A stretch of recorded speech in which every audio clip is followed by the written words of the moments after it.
Y'all got some names on that now. Hold on. DJ Envy, Angela Yee, and Charlotte McGay. The AFC South is not a clean division. It's messy.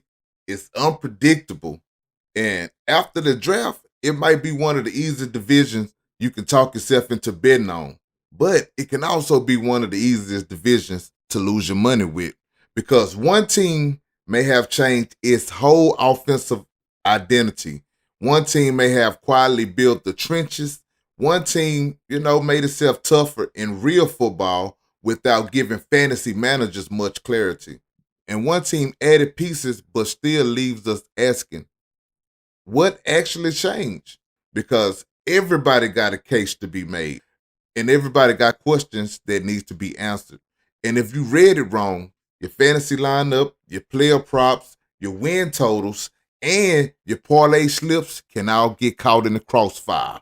Boom, boom. Because in the AFC South, opportunity and traps live in the same division. So today, we're not just grading draft classes. We sorting through the chaos. Who got sharper? Who got safer? Who got more dangerous? And who feels like a trap? You know what I'm saying? So today's episode, yes, sir, you got it. AFC South draft grades. Who can be trusted? Now roll that beautiful bean footage. Motion left to right. There's nothing there. Now he tries to run. Breaks a tackle. Dives for the end zone. Fumbled the football. Left sideline. Midfield. 40, 30, 20, 10. Touchdown. Yeah, here we go. Like take. Rolls back of the end zone. There's C.D. Lamb. Unbelievable.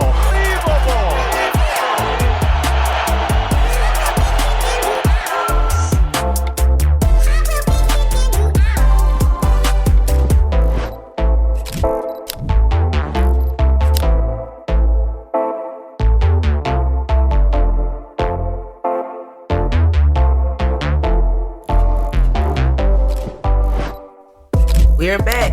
You're listening to Football is Money on footballismoney.com. Here's your host. They call me boss.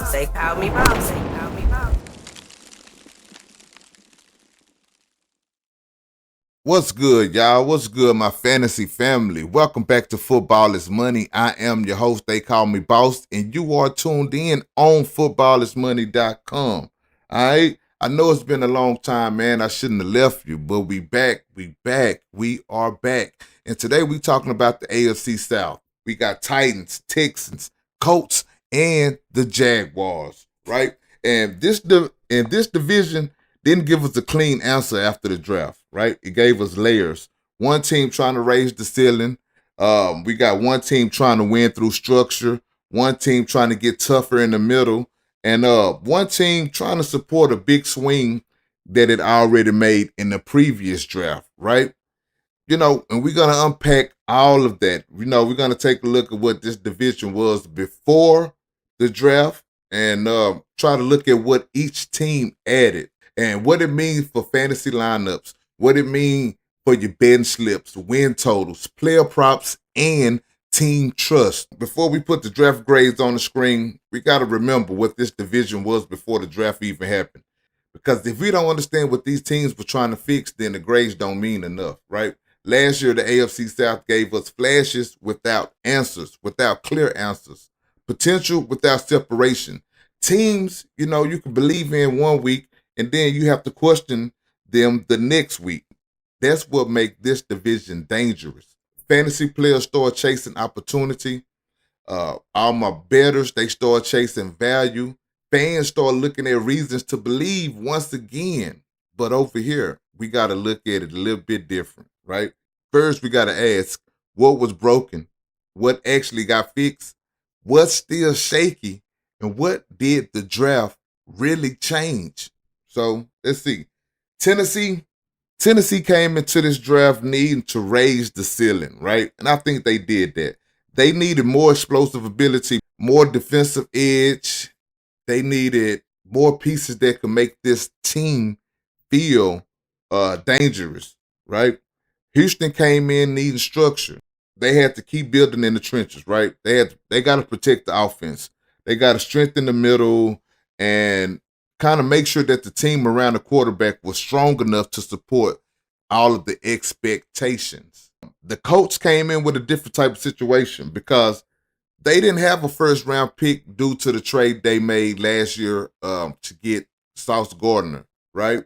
So the Colts, this draft was about value, right? Defense, depth, and trying to strengthen the roster without that first round pick splash. Jacksonville came in needing support because they already made a major move before the draft as well, last year's draft. So now questions become whether the rest of the class actually supports that swing or leaves them still trying to patch holes around it, right? So that's the setup, right? That's the setup. We got 4 teams. You got 4 different situations, one division where opportunity and traps live right next to each other. All right, so the grades are in. All right, now let's put the grades up on the board. This is not a division where everybody got separated by the report card, right? The board says Tennessee Titans got an A-. Houston got a B. The Colts got a B. Jacksonville Jaguars got a B, right? So Tennessee walks away with the highest grade. But after that, 3 teams are sitting in the same range, right? So what do that mean? And that's why this conversation can't stop at the letter grade, right? Because if all 3 teams are sitting at the same B, then the real question becomes, which B do you trust more? Which B actually fixed something? And which B created fantasy value that, could potentially help you on the betting slip as well? So let's begin with the team that got the highest grade in the division. That is the Tennessee Titans. They came out with an A-, and when you look at the class, you can see why. They started off the draft with Cornell Tate, a wide receiver out of Ohio State, number 4 overall pick. That's big. Then they moved back into the first round and took Keldrick Falk, edge rusher out of Auburn at pick 31. And later in the draft, they added offensive line help with Fernando Carmona Jr. and Pat Coogan. They added Nicholas Singleton, running back out of Penn State. They added Jackie Marshall on the D-line. They added Jaron Kanik at tight end. So, when I look at Tennessee draft, I don't see random pieces. I see a team trying to change the temperature of that roster, right? They added real weapons. They added edge pressure. They added linebacker speed and physicality. They added offensive line depth. They added running back and dual threat ability. So that tells me that Tennessee wanted to raise the ceiling, toughen up the identity at the same time. And in this division, that matters. Because, if you want to really separate in the AFC South, or if you want to catch up to the guys at the top, you can't just be average. You need something that makes defenses uncomfortable. You need something that makes your offense easier to believe in. That's why Cornell Tate is the headline here. When you draft a receiver that high, you are making a statement. You're not just saying, we need another pass catcher. You're saying we need somebody who can change how these defenses are going to play us. And that matters for the quarterback. That matters for the passing game. That matters for fantasy. That matters for the other receivers and skill players on this team. And, above everything, that matters for betting. Because if Tate becomes that type of receiver early, it changes how we look at the Tennessee Titans' offensive ceiling. From a fantasy standpoint, Tate is going to be the name everybody's circling. And he should be, right? A receiver drafted that high is not coming in just to stand around and run routes without getting targets. He's coming in to be a part of the plan. He's going to help the quarterback. He can open space for the rest of the offense. He can raise the touchdown potential. and he can create player prop value if the market is slow to catch up. But I'm also watching Nicholas Singleton, right? Getting a back like that in the 5th round could matter if he really earns the role. Maybe it's not automatic. Maybe it's not week 1 fantasy starter talk, but that's the kind of name you track early, especially if Tennessee wants more juice in the backfield. And the offensive line pick matters too. People skip over guards and centers because they don't score fantasy points, and I get it. But understand that protection matters. Run lanes matter. You're going to need all that. Red zone pushes, short yardage. That's where fantasy value gets built before it ever shows up in a box score. On the betting side, Tennessee gets a little bit more interesting because this draft gives them more ways to become competitive. If Cornell Tate helps the passing game, team totals become more interesting. If the offensive line improves, rushing props and touchdown markers become more useful. If Falk and Anthony Hill Jr. help the defense create pressure and speed, then Tennessee becomes more dangerous in spread spots and lower total games, right? So that's how you have to look at it, man. It's not just they drafted a receiver. It's does that receiver change the ceiling? It's not just they drafted an edge rusher. Does that pass rush help them get off the field? It's not that they got a linebacker. Do the defense become faster and more physical? That's the Football is Money read. Now, here's where I slow down. True, Tennessee got the best grade in this division, but the best grade does not automatically mean the safest team. And that's the trap. A high grade tells you that they added talent. It does not tell you how fast the talent translates. It don't tell you how clean the offensive role become. It don't tell you if the quarterback takes advantage of a new weapon, right? And it don't tell you if the defense becomes consistent right away. So I like the class. I understand the A-, but I'm not handing out automatic trust because the report card looks good, right? Tennessee got more dangerous. They got more explosive. They got more interesting. But now we have to find out if they got more reliable, because in AFC South, that's the difference. And last year, the Tennessee Titans finished at 3-14. Talent gets attention, reliability wins money.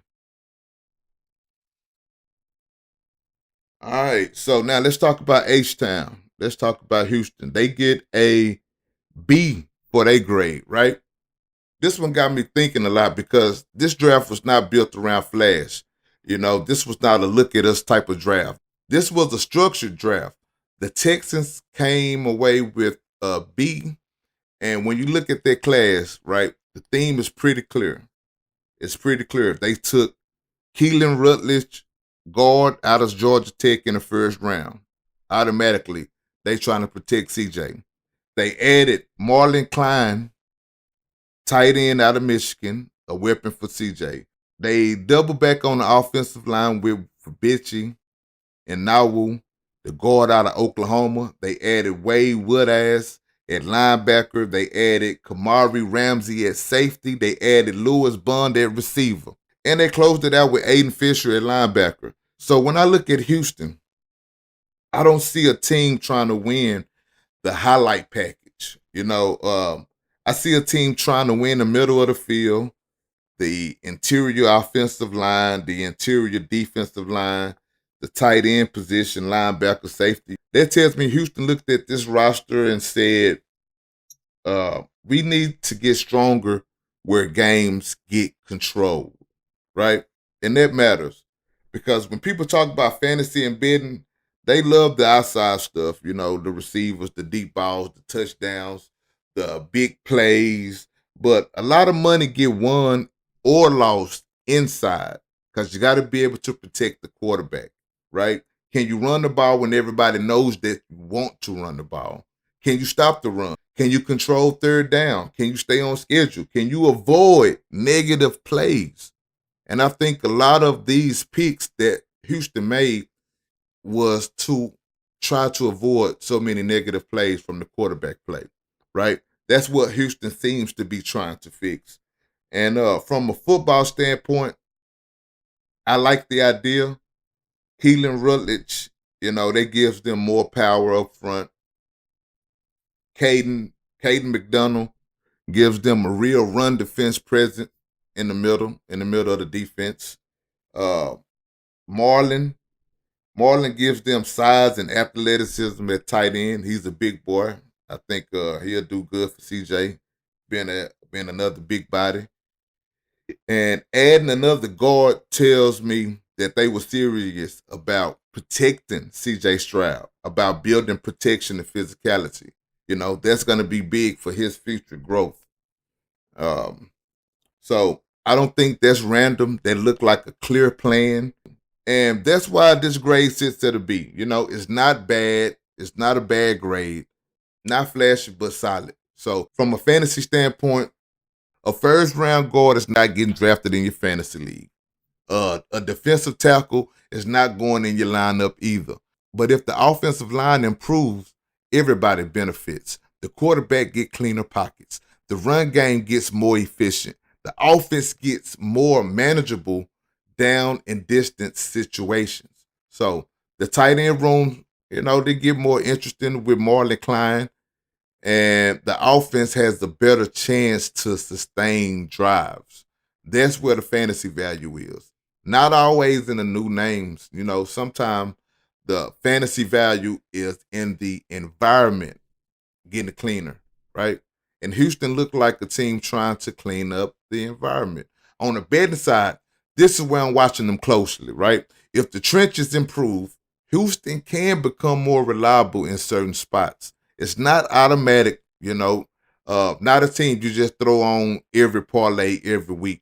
But I believe they became more reliable. Better offensive line play can affect sack props. It can affect quarterback efficiency. It can affect rushing attempts. It can affect time of possession. It can affect team totals. And if Caden McDonald helps that defense hold up a little bit better on the inside, now you're talking about a team that may be better equipped than last year to handle these physical matchups. And that matters in this division, especially with Houston coming in second place last year. They looking to go for that top spot because the AFC South is not just about explosive plays. It's about which team can survive ugly games too. And Houston drafted they know that. So my football is money read on Houston is this. They may not have the loudest class, but they may have one of the more practical classes. Houston drafted for a control pocket, run the game, middle of the field, and defensive structure. And that doesn't always create headlines, but it can create stability. And in a messy division, stability can be money. So the question becomes whether or not these picks have a high impact on the team, and will it be fast enough? Will it be soon enough? Because if they do, Houston becomes easier to trust. If they don't, this becomes one of those drafts that made sense on paper, but didn't move the needle enough when the season starts. So for me, Houston is not the fantasy firework team. They are not the sexy betting team, but they are one of the teams where I'm watching the trenches. Because if the middle gets better, the run gets better, the whole operation gets cleaner. And when the operation gets cleaner, fantasy value and betting value can start showing up quietly. But you have to be tapped in, my friend. Real quick before we keep going, man, just make sure y'all tapped in at footballismoney.com, right? That's the home base for the show, for everything Football is Money. We have the giveaway sign up there. We have the fantasy leagues there, the pool party, and we got Football is Money Plus there. I want you guys to sign up to that as well, along with all of our affiliate partners with exclusive deals for you guys. And if you want to support the show, like I said, directly, just go to footballismoney.com, click Football is Money Plus, man, and go ahead and show your support. That helps keeps the show moving. It helps to support the giveaway. And it helps us keep building this thing the right way. And this week, I didn't tell you guys, we spinning the wheel. We spinning the wheel. Not only are we spinning the wheel, we are doing a double spin this week because we still got to spin for April, and we are going to be spinning for May as well. All right. So make sure that the trifecta is handled. You have to be subscribed to the show. You have to sign up to footballismoney.com, and you have to talk football with me. You know what I'm talking about? You got to give me some football takes in the comments. And this something new we're gonna do too. For every premiere, for every live pop-up that we do, everybody involved in that's gonna get an automatically green entry to the show. Just let me know you're here. You know what I'm saying? When we pop up and go live and for every premiere. So every week you got a chance to automatically earn green, and then you can just stack your entries on top of that. So before we continue with these breakdowns, let's go ahead and spin the wheel. We got to spin the wheel. So you guys, you know how it goes. You know how it goes. If you land on red, that means you didn't complete the steps. You either subscribed, but you didn't sign up, or you did both, but you didn't give me a football take.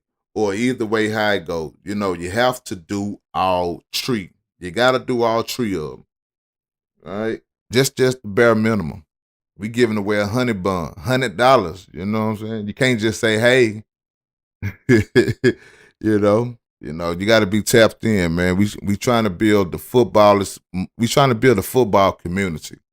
So with that being said, man, let's go ahead and spin the first wheel the first time. If it lands on red, we got to spin again. If it lands on footballers money, we have to spin again.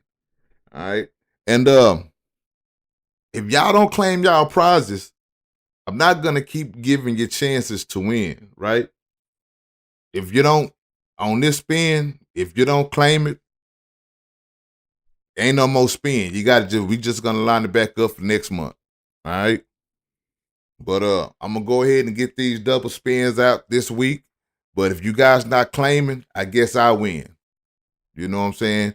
For the people who are tuned in and didn't win, get more entries on the wheel. Get more entries on the wheel. Because I want you guys to win. The people who are here every week, the people who are coming, sharing, engaging, you know what I'm saying? I want you guys to win. But the wheel spins and it stops where it stops. I have no control over that. So, with that being said, this is the same wheel that we had from April. No revisions or anything done to it. Wheel that we got for May is a whole nother wheel with maybe have different entries, maybe some of the same entries. But this is the wheel for April. So I'm going to go ahead and spin this around. Just go a full spin just so you guys can see. Still the same wheel that we've been spinning, that no one has claimed their money from. This will be the last time we spin this wheel if anyone claims it or not. All right. And let's see, I'm going to land it. Football is money. Just so there are no misunderstandings. And now we're going to spin, man. And again, you got 72 hours to claim your prize. If you don't claim your prize, shame on you. Shame on you. Let's go. Let's go. Come on. Who is it? Who is it?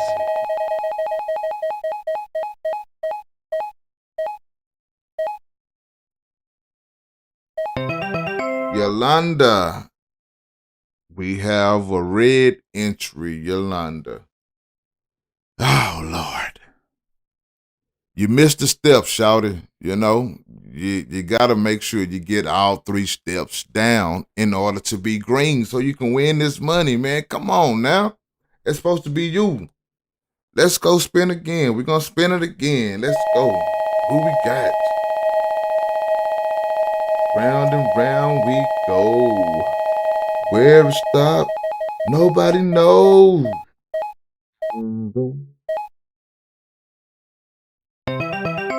Oh, Real Blight. At Real Blight. This was our second winner, and she wins again. Congratulations. She's always tapped in. She's always here. She's always present. I'm happy that somebody that is actually locked in with the show gets a chance to win this money. I know I'll be hearing from you soon. All right. Congratulations. All right. Now let me get up out of that as I get the next wheel ready. All right, we got the next wheel ready. It's not as many names on this wheel as it's been in the past. So let's see who's gonna and Real Blight, she got a chance to come away with 2 winners this week. Who? You gotta get on there. You gotta be in it to win it. You dig? You gotta be in it to win it. All right. But before we spin this next wheel, man, let's continue with this breakdown. We doing the grades, the draft grades for the AFC South. We already did Houston. We already did Tennessee. Tennessee had got an A-. Houston got a B. Next up, we got the Indianapolis Colts. They gets a B. And this piqued my interest because of a couple of things, right?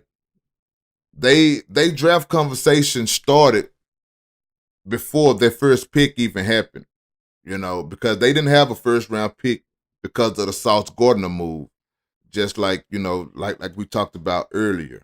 So when we talk about the Colts draft, we can't just look at the names that they selected. We have to remember, part of this draft was already spent on a major defensive piece, right? And that kind of got to change how you look at this draft class. No first round pick means no big name highlight. No draft night highlight, none whatsoever. And you have to find the value. You have to hit on what you actually need, right? You have to make the board work without the luxury of a first round pick. No first round pick. So they started in round 2 and they still came away with a B. They started in round 2 with C.J. Allen, linebacker out of Georgia. Then they added A.J. Housey, safety out of LSU. That was round 3, I believe. They came back in round 4, added Jalen Farmer, a guard out of Kentucky. They added another linebacker, Bryce, out of Oregon. After that, they added edge help with George Gums and Caden Curry, right? Then later on, they got Seth McGowan at running back and Deion Burks at receiver. So when I look at the Colts class, I don't see a team chasing offensive fireworks, right? I see a team trying to make itself harder to play against. They got linebacker, they got safety, they got a guard, another linebacker, they got an edge, then they got another edge, right? So that tells me that they wanted to strengthen the middle of the field, add physicality, and build depth that can matter over a long season.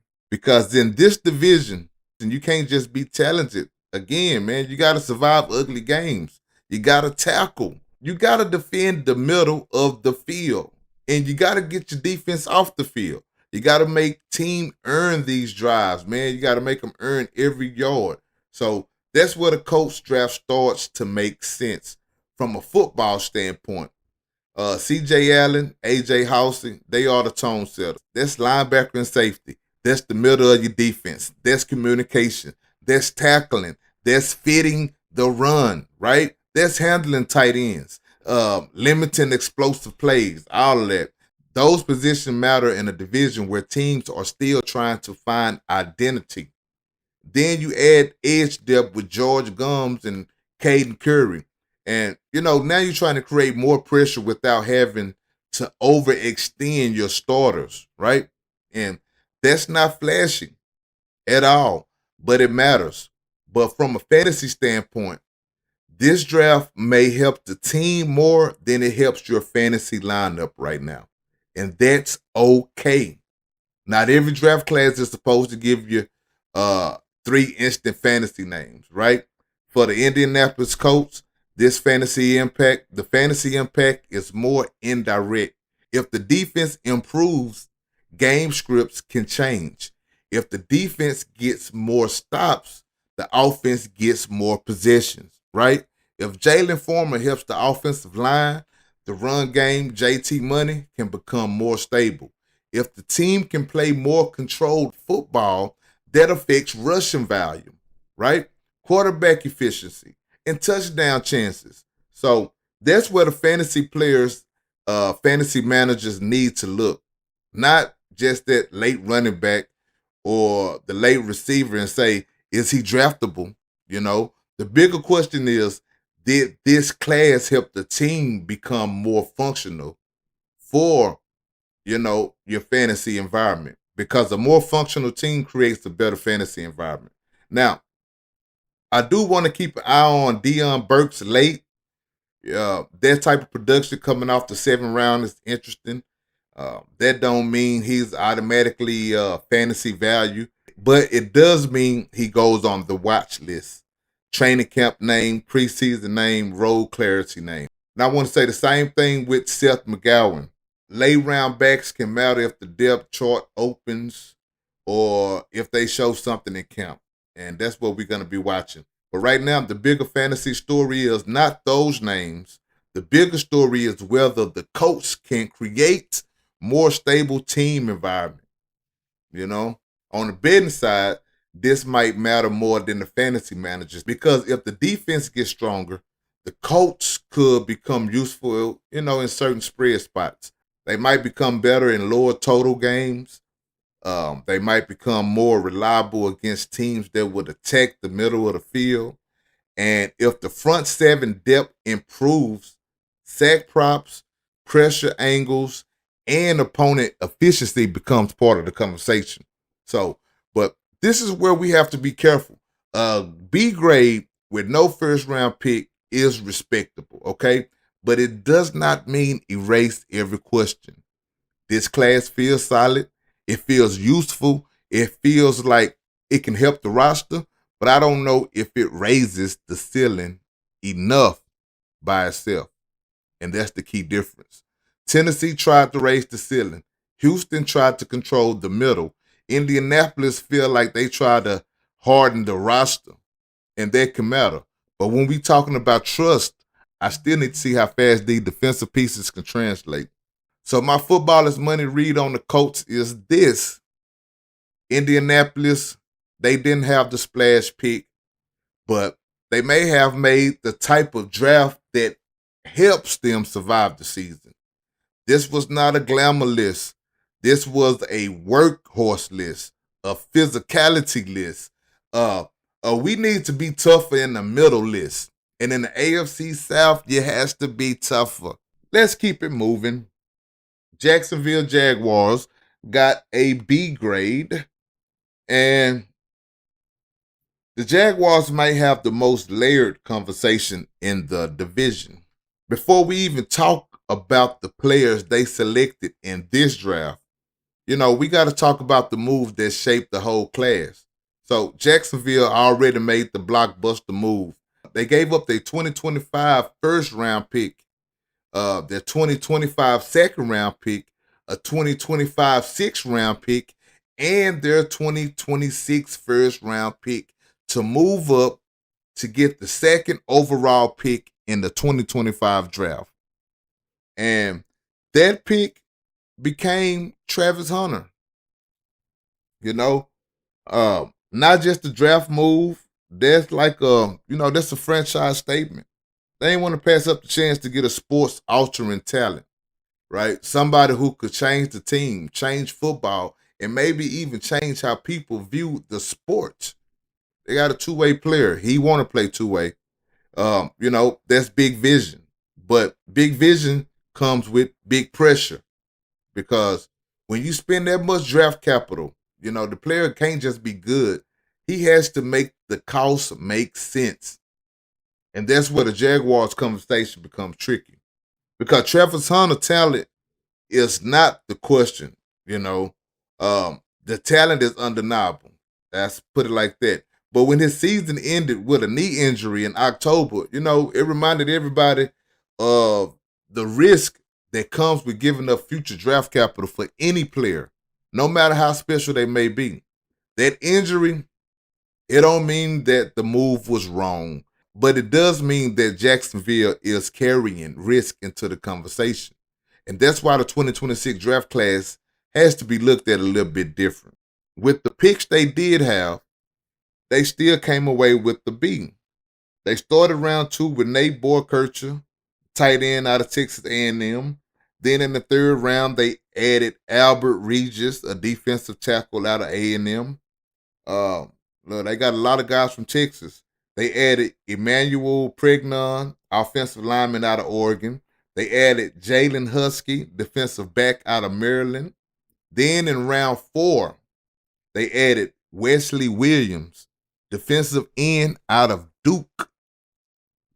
Another tight end with Tanner Koziel out of Houston. And then they added 2 receivers late, Josh Cameron out of Baylor, CJ Williams out of Stanford, right? And they closed it out with more defensive depth. They got Zach Durfee off the edge, Parker Hughes at linebacker. So, when you look at this class, it's not a star power draft. It's a support draft, like a couple of other drafts in this division. They got tight end. They got a defensive tackle, offensive line, defensive back. They got an edge and another tight end, right? Because if Travis Hunter becomes the player Jacksonville believes he can be, nobody's going to care about the picks that they gave up. But if injuries continue or if the roster around him still has holes, then the cost gets louder every year. It's not a terrible draft. It's not a great draft. They added pieces. They did what they can do given the circumstances. They added athleticism. They added tight end options. They added offensive line help, defensive depth. But I'm still asking, did they solve enough from a football standpoint? I like Emmanuel Pregnon as one of the most important picks in the class. But if he becomes a real offensive line piece, that matters immediately. They need it because protection matters. Run game matters. Interior strength matters. They're going to need everything plus some if they want to rival Houston, Texas this year. And when you're trying to support a major roster investment like Travis Hunter, you need the structure around it to hold up. I also understand the tight end moves, taking Nate and Tanner, but, that tells me Jacksonville wanted more options in the middle of the field for Trevor Lawrence. Maybe more heavy personnel, maybe more red zone flexibility, safety valve options, more ways to create mismatched looks, I feel. Let's look at it from a fantasy standpoint. This is where we have to be careful. 2 tight ends can mean opportunity, but it also can mean a crowded room. And we want to approach our fantasy lineup, our fantasy players with clarity, clear roles. This right here, this could be package players. This could be touchdown dependent usage, a situation where real football value is higher than fantasy value. And that's important. And please understand the two. But usage has to be clean when we're talking about fantasy. The routes has to be there. Targets have to be there. Red zone work got to be real. Otherwise, it's a good football idea without consistent fantasy payoff. The late receivers, Josh Cameron and CJ Williams, they are watch list names, not automatically line them up, start them, draft them names. They matter more for camp, depth chart, pressure, and role clarity. But I'm not forcing them into any fantasy conversation until we see real usage.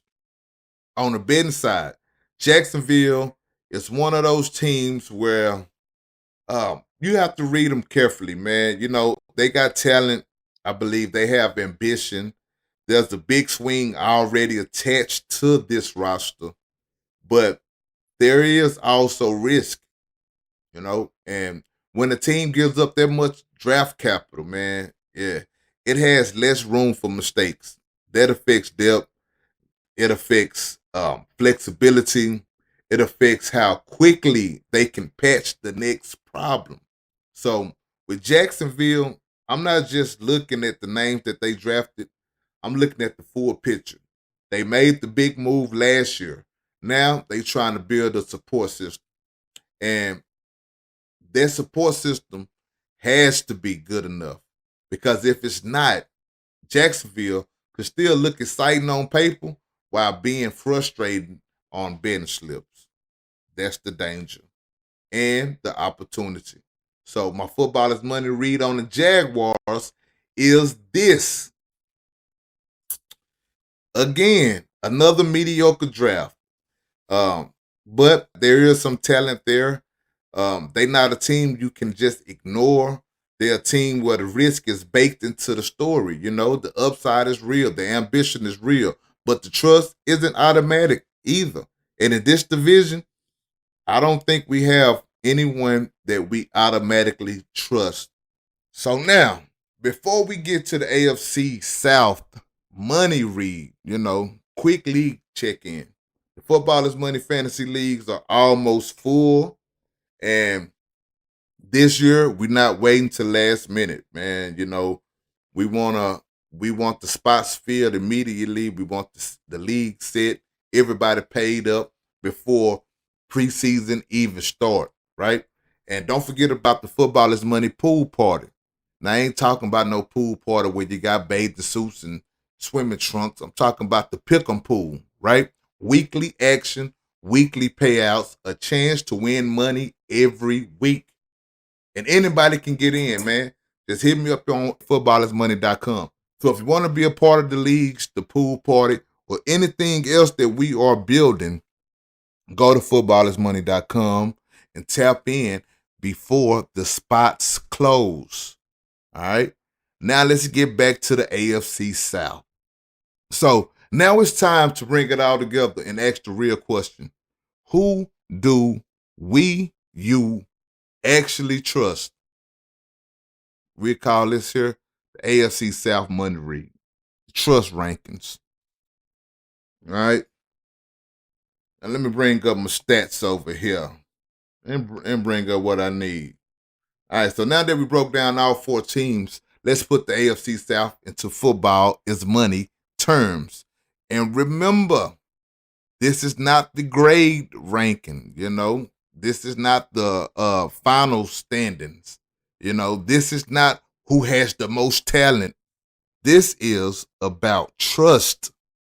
Who do I trust most after the draft when we start talking about fantasy lineups, betting slips, win totals, player props, team totals, and week-to-week confidence?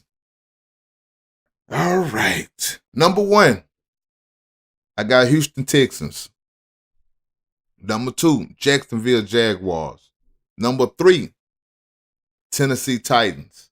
Number 4, Indianapolis Colts. All right? I know it.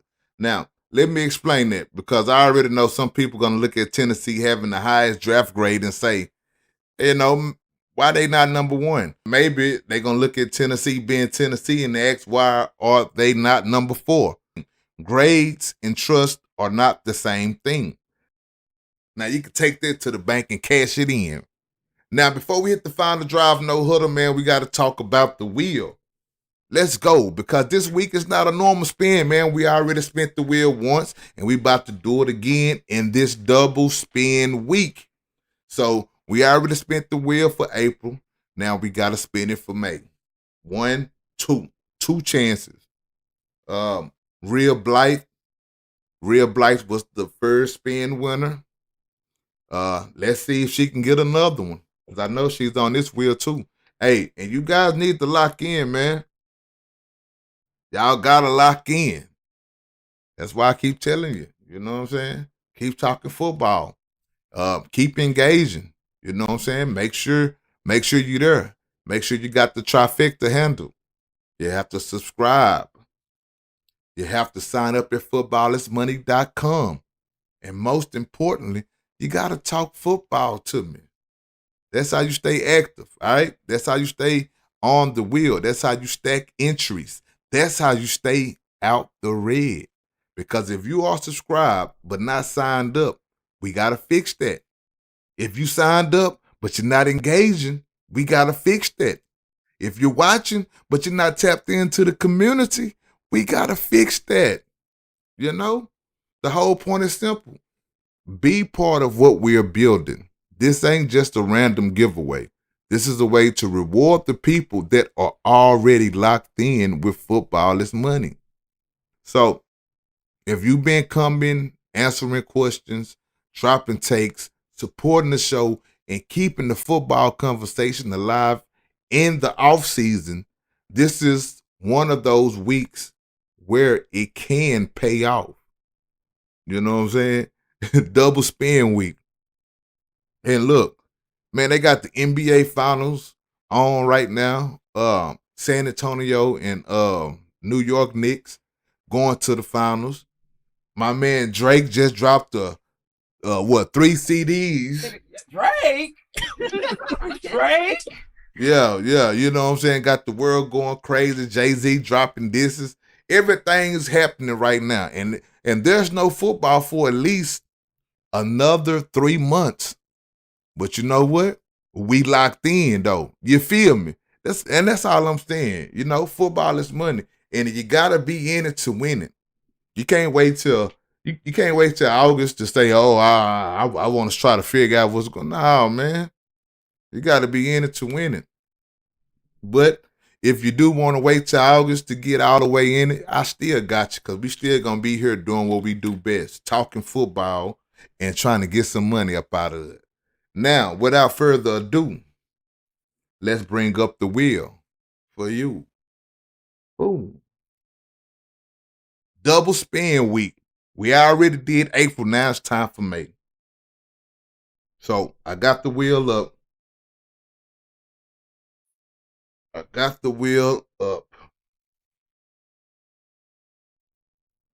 And like I say, we don't have as many participants on this wheel.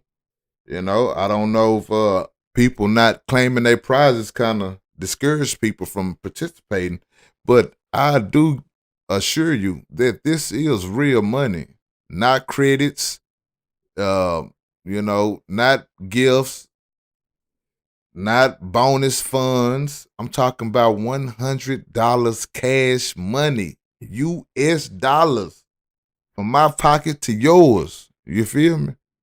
So I got the wheel up. I'm going to go around it just to show you all the names. We got some new sounds this time. Yeah, we got new sounds on the wheel. Let me see. I'm going to stop it at Football is Money. I'm going to stop it at Football is Money. I don't want any confusions or anything like that. And, you know, we finna spin the wheel again. Let's go. Hands on your knees. Hands on your knees. Round and round we go. Where it stop, nobody knows.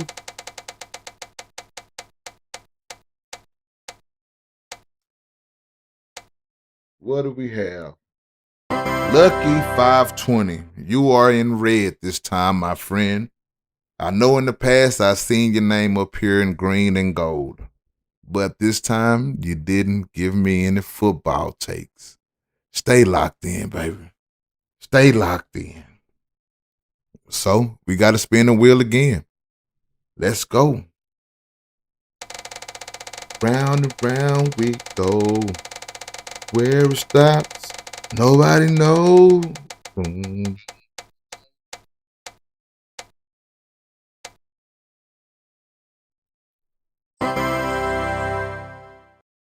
Miss Low Key, 1990. You are a winner.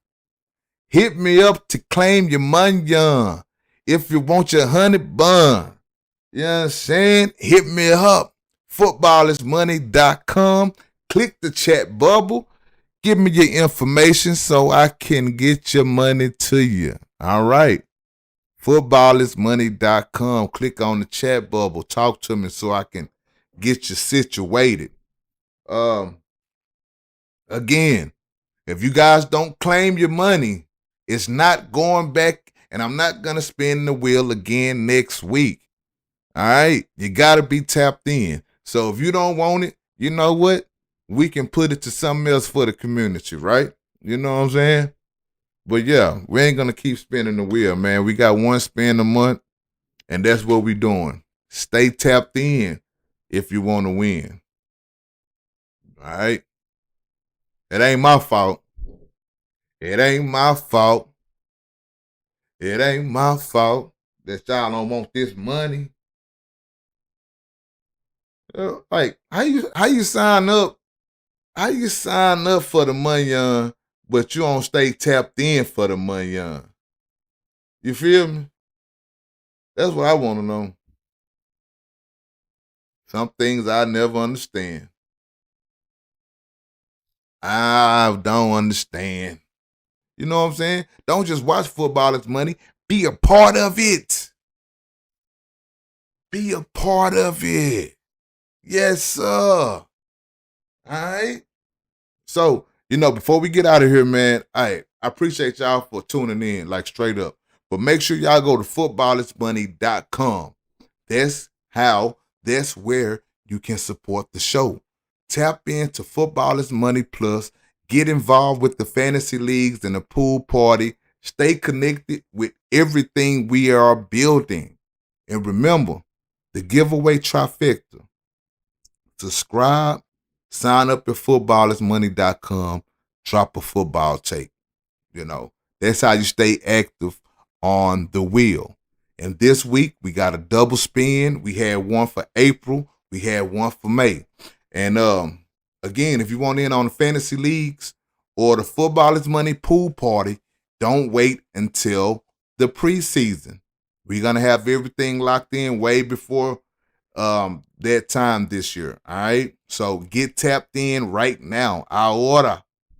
Drop your AFC South Trust rankings in the comments. Send in your fantasy questions. Send in your betting questions. Send in your draft questions.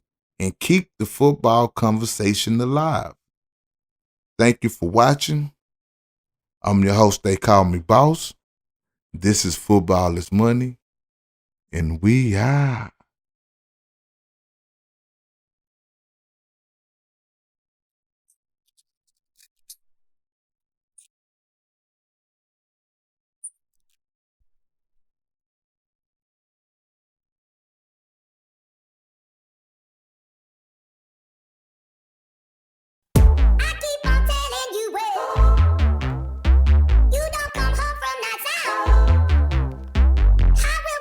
That's a wrap. Thanks for listening to Football is Money.